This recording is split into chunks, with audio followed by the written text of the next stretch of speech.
All right, guys, welcome back. It's me, Daniel, with VintageMagic.com, and we have a very, very special collection. It's basically three guys in a bedroom. What do you guys think? Funny guy. Three guys in a bedroom with only two beds. So who's sleeping on the floor tonight? What do you think? Davis. All right, the old guy. All right, so we have Dave and Erik from Minnesota. They're father and son, and in this video, we're gonna go through kind of their story of the olden days of Magic, but we will have a video about these cards and some of the things that they'll be looking to sell to me today. But let's talk about the crazy Wild West of Magic the Gathering. I know you guys have a lot to tell me. So Dave, why don't you tell me what you thought of Magic? How'd you get started and what's up with that? Well, it started out with the kids playing, and they wanted to play with, have me play with them. That was on camera. You said louder. you got a basic set of rules, but all the cards, there's always a card that breaks the rule. And it was frustrating because we didn't have everything on the internet then. And so in order to know what all the cards did, you pretty much had to collect them. And so I just started trying to go around and get as many of the different cards as I could. And one thing led to another, and it came to how many sets could I put together, how much information could I put together to understand all these cards, which was really frustrating because there's a lot of cards that break the rules. So what year was this when you started? Started in probably the collection part of it, or playing 95, and the collection part of it started more in 96, because at first I just put some cards together, whatever the kids gave me, and we just go and play. And like I said, after a while, when I started getting a little more serious about, I got tired of getting my butt kicked. So it was like, let's see what we can do about cards. Well, as I started studying these a little more and reading Scry magazine, because that's pretty much was all the information we had then. And there were some powerful cards they talked about. Well, so they're powerful. Aren't all the cards powerful? Well, no, some are more powerful than others. So then it got to, I want to get a hold of some of those. And it's one thing led to another. It grew. So I put together probably, other than not every set, because like the Alpha, Beta, and the Unlimited are all the same thing.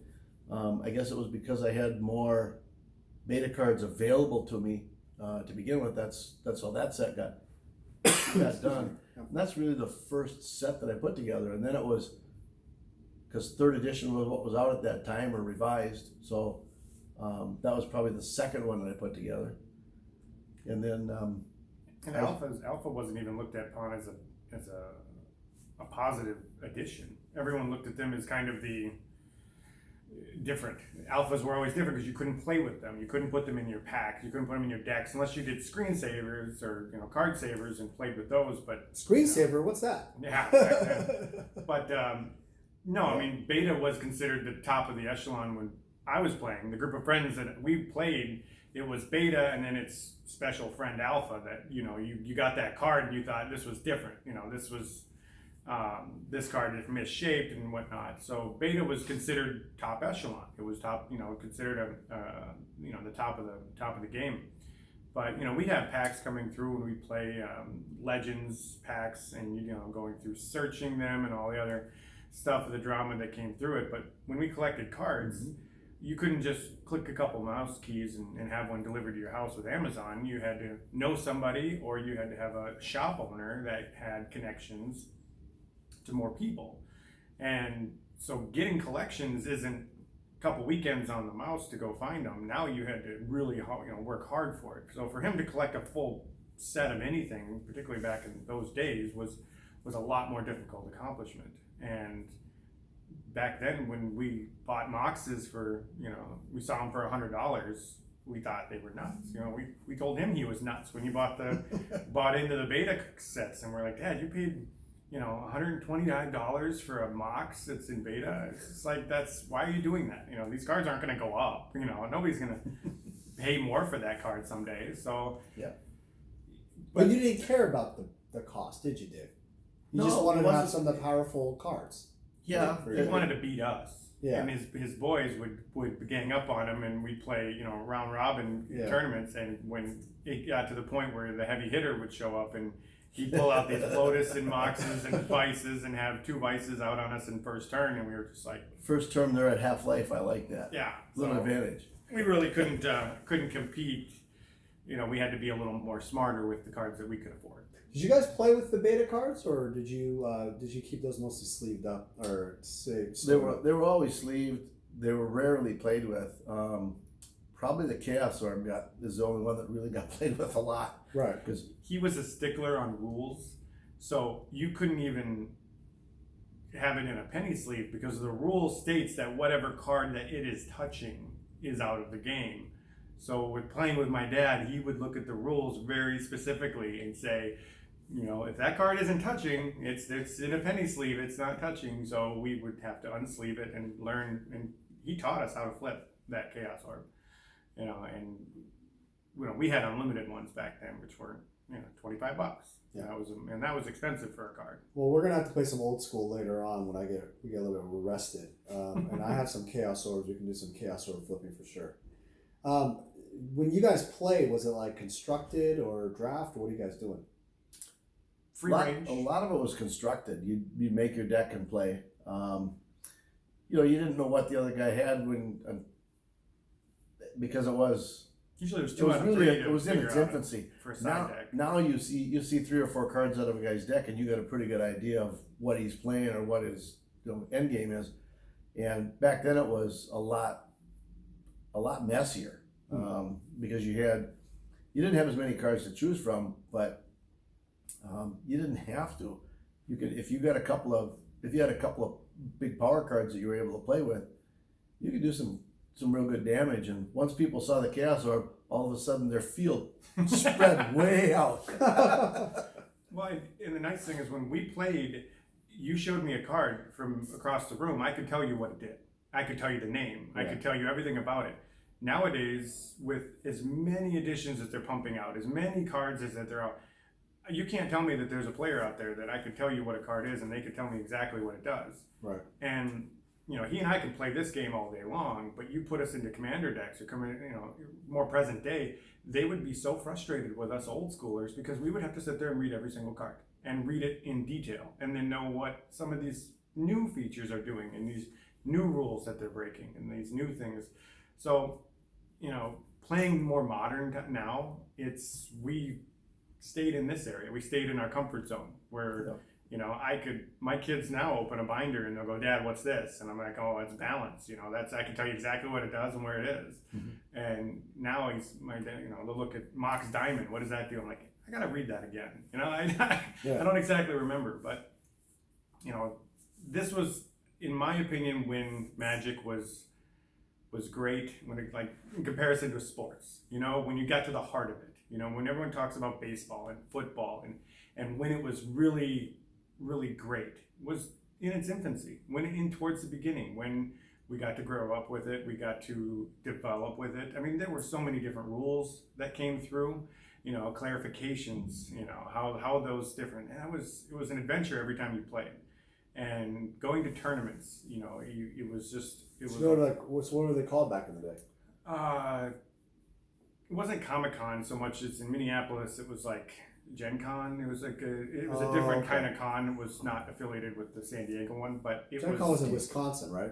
Yeah, I think it was. And then we had one in Minneapolis, but it was a lot of them were just local tournaments, local places at the card shop. So they're not. So you guys didn't go to like Grand Prix or anything? No, I mean, I went to one, and it was so over my head, and it was ridiculous. Sure. But we'd go to, you know, a card shop, and he'd have a Legends booster pack as first place. You know, that was the first place prize, and we would play for that, or you'd have a card. You know, it was just it was a very community building, and it gave my dad and I a good relationship to build on.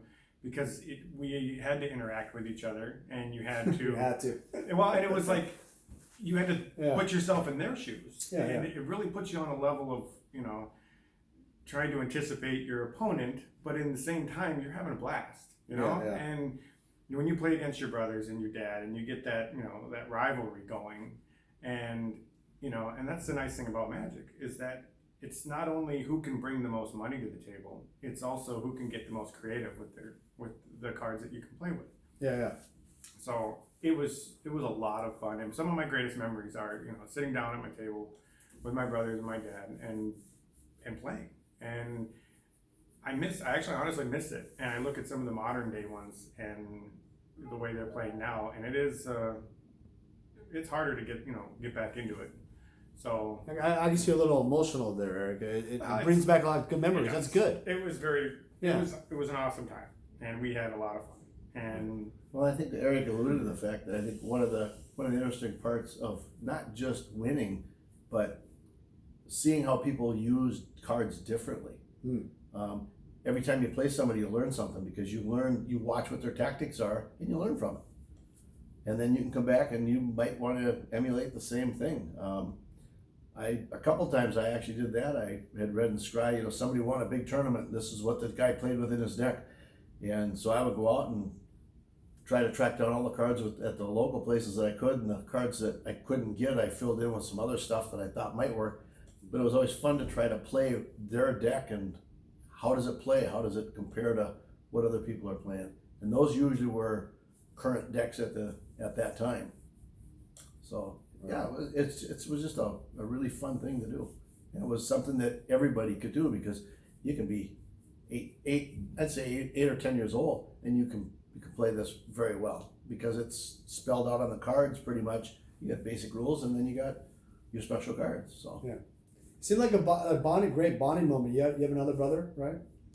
I have two brothers that also played, and Okay. we would, even to this day, we still do board games. We still do, that competition is still there. It's just in different areas. And I think Magic cards were what my dad and I kept over the years, and my brothers kind of they got older, had kids, and moved on and did other things. But we still get together, we still play those games, and we do have a lot of fun. I had one daughter too that played for a while. She played some with us, Annette. I don't think she ever went to any tournaments or at card shops even, but at home she would play us. She was the same thing. She would put together a deck, and some of the combinations that she would put together you would not expect, because she just viewed it differently, and it was fun to play with different people and You bring your personality get to their it. views of how to use the cards. Absolutely. Wow. Some people are aggressive, some people are more shields and reserved, and you'd be surprised how well people's personalities come out and how they play. What kind of decks did you guys like to play back in the day? Goblin deck. Goblin. You like aggro, goblin, burn. Real quick damage. A lot of just direct damage with 1/1s to basically block. That was my go-to. He was very artifact. You were artifacts. I liked artifacts. Minotaurs. Again, having Mox's Lotus, it was always fun to be able to get out a decent sized creature fairly early and take advantage of that. So, were any of you guys like control players?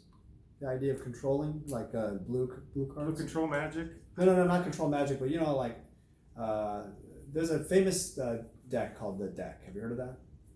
So there's a thing called the Deck.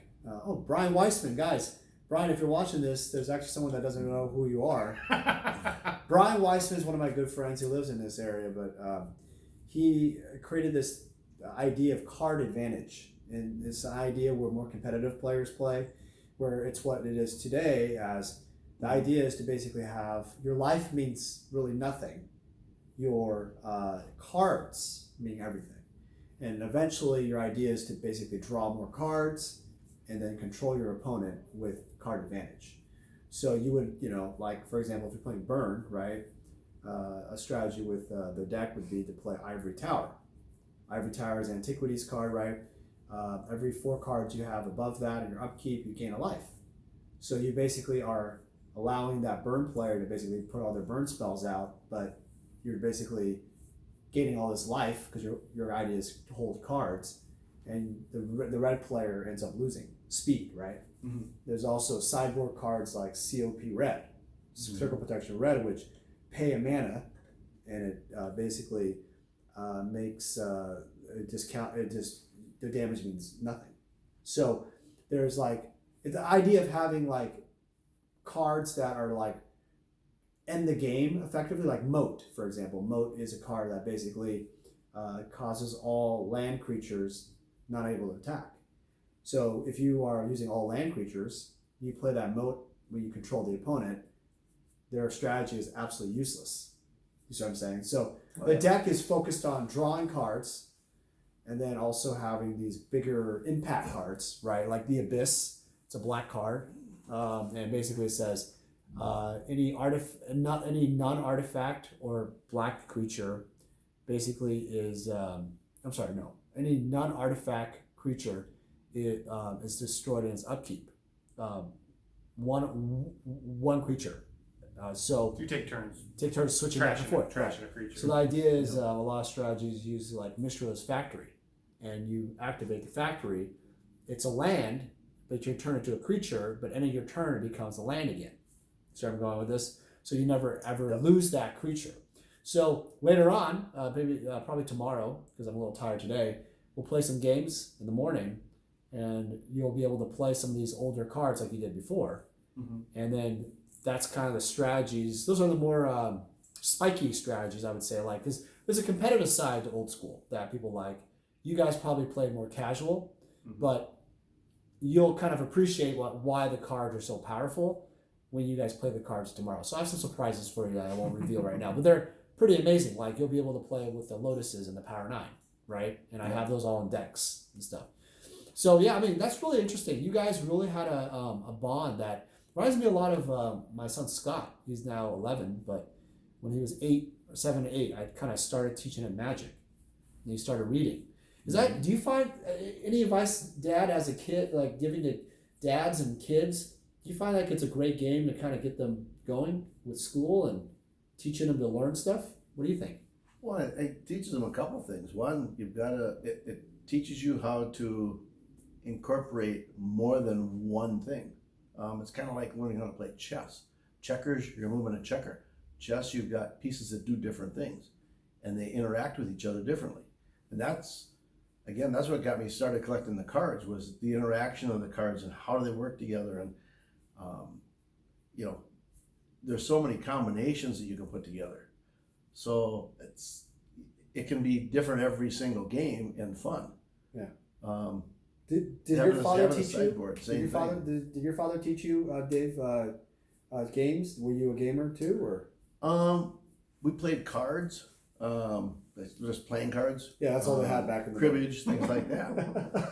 They didn't have any. Yeah, chess, right? Any fancy games. No, he wasn't a chess player, but checkers. Monopoly? Chess came through school. Was Monopoly out by then? Monopoly was, but our family didn't really play board games too much. Not trying to date you, by the way. My kids and I played a lot of board games. Yeah. Monopoly, Life, things like that. But this game you can be a lot more creative with. Yeah. Than you can with just a board game, because a board game is really definite rules and that's it. Yeah. These are rules, and then you try to take what the rules are, and you try to take what the card is, and you try to bend them as much as you can to your advantage. Yeah. Well, it helps kids with imagination too, and it's not particularly nowadays with screen time being such a hot topic for parents of our generation. We didn't have to deal with that growing up, but now we have to deal with our kids and how much. This, in my opinion, is similar to having them do books and being able to spark that imagination, and where they can, you think and not have something do the thinking for them. And I think that I would love to see this game continue to flourish. I think it would be a wonderful game with being able to just play, and then also to for a collector's side too. Yeah. And I look forward to see what happens with the future, man. Yeah.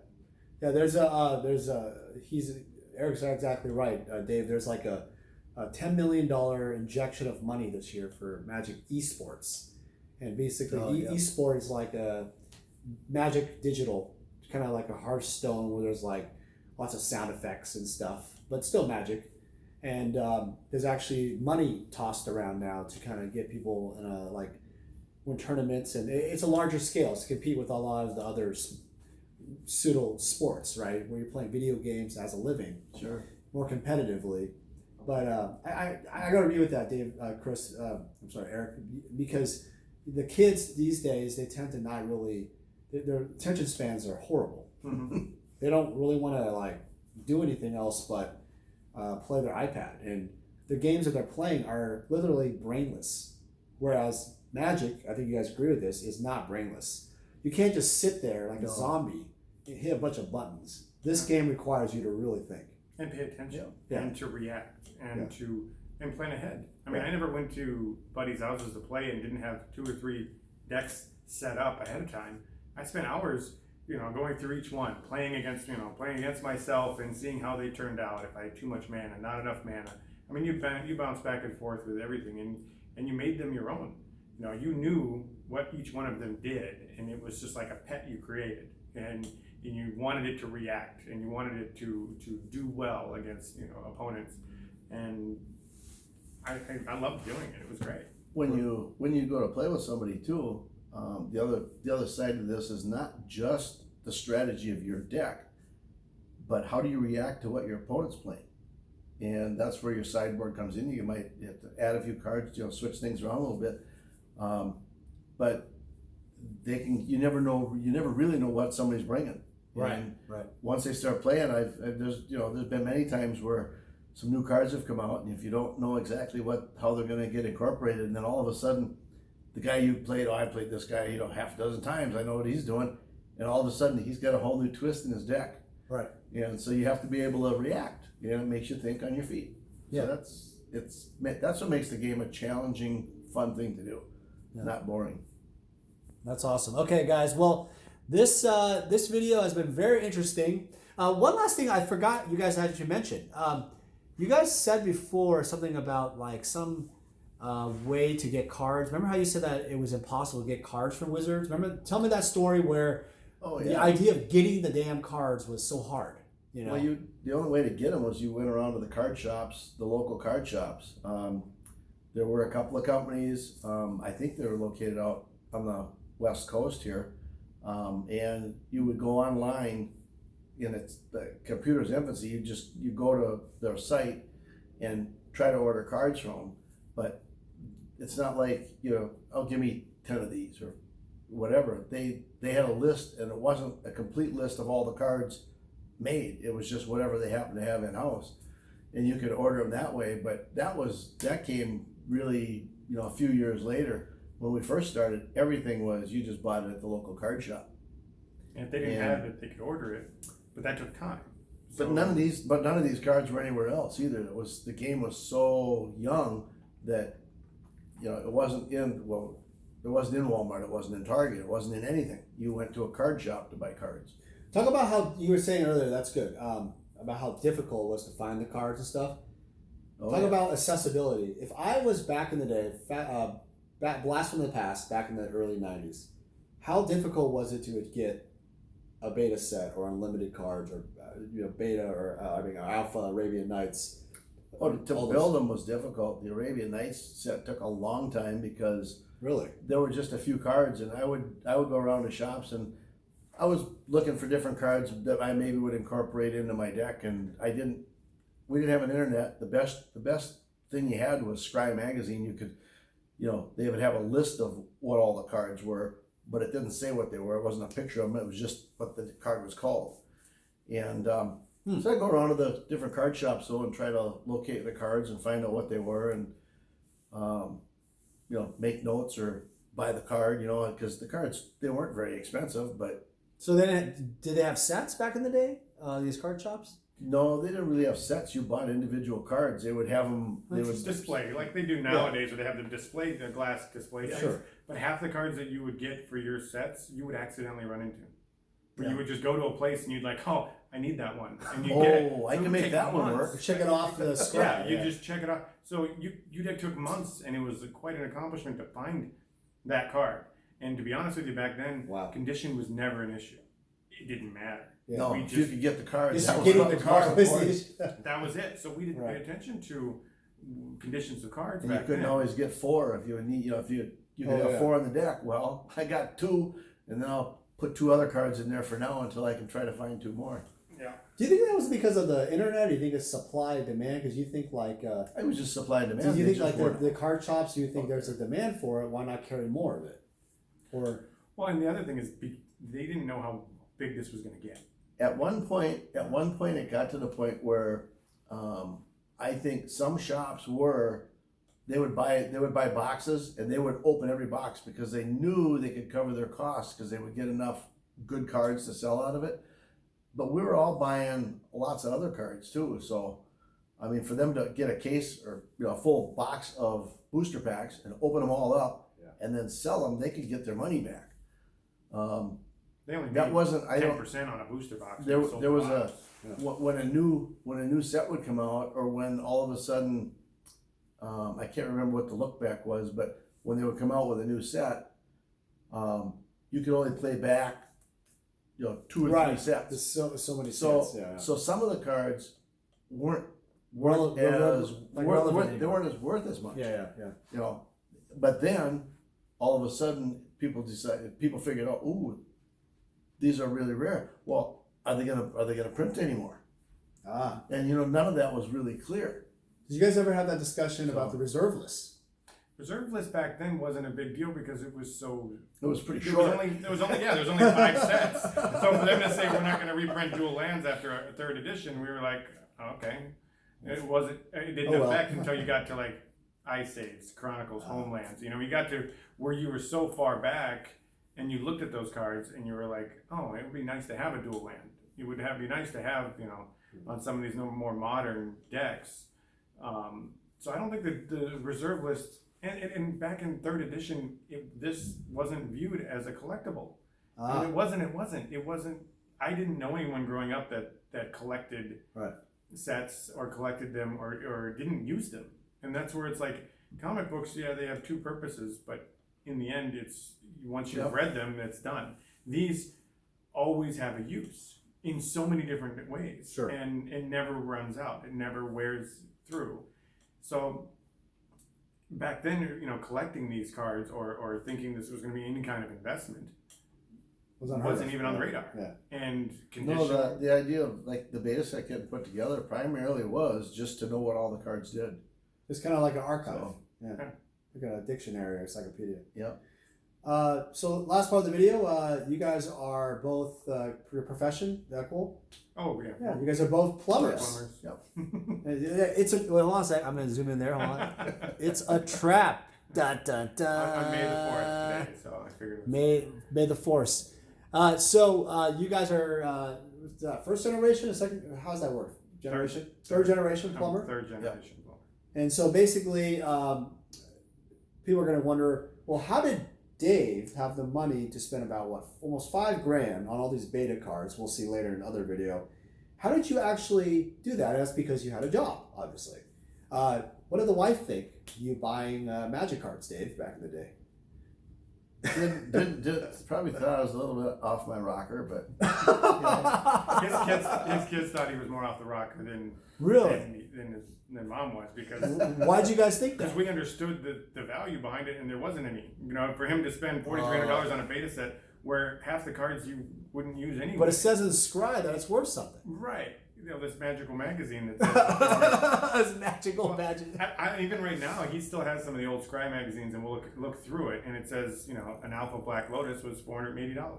Oh my god, I know. So it was like, nuts. You looked at these, and you wish you could go back in time and buy some of these, but it probably was one of those things though where don't tell mom. Yeah. Mom probably didn't know exactly how much money I spent on Magic cards. Yeah. How much do you think you've spent on Magic cards the entire time? Your career? All the stuff that I put together, I probably put together maybe $10,000. I would say I spent on cards. What? $10,000, everybody. Just as a guess. Effing believable. All right, guys. Well, hey, I'm gonna go to make another video here with them. We're gonna play some old school also tomorrow because we're gonna relax today. Get some John Howie steak. You guys ever go? John Howie is a wonderful steakhouse. But next video, guys, we'll have these wonderful cards. I'll pan real quick. Guys, thanks again for sharing this awesome story, father and son story. If you guys are interested in seeing the other cards, and also there's the infamous, back then, how much was a Beta Black Lotus? $100. Yeah. $100. And that was expensive. That's actually a lot of money, guys, back in the day. Yeah. And I was stupid enough to buy the very great investment, Marvel comic cards. What a great investment that was. Stupid. All right, guys. Well, thanks again for watching another Blast from the Past video. We'll do some discussion about some of these cards. And thanks again, guys. Take care. Thank you so much. Bye-bye.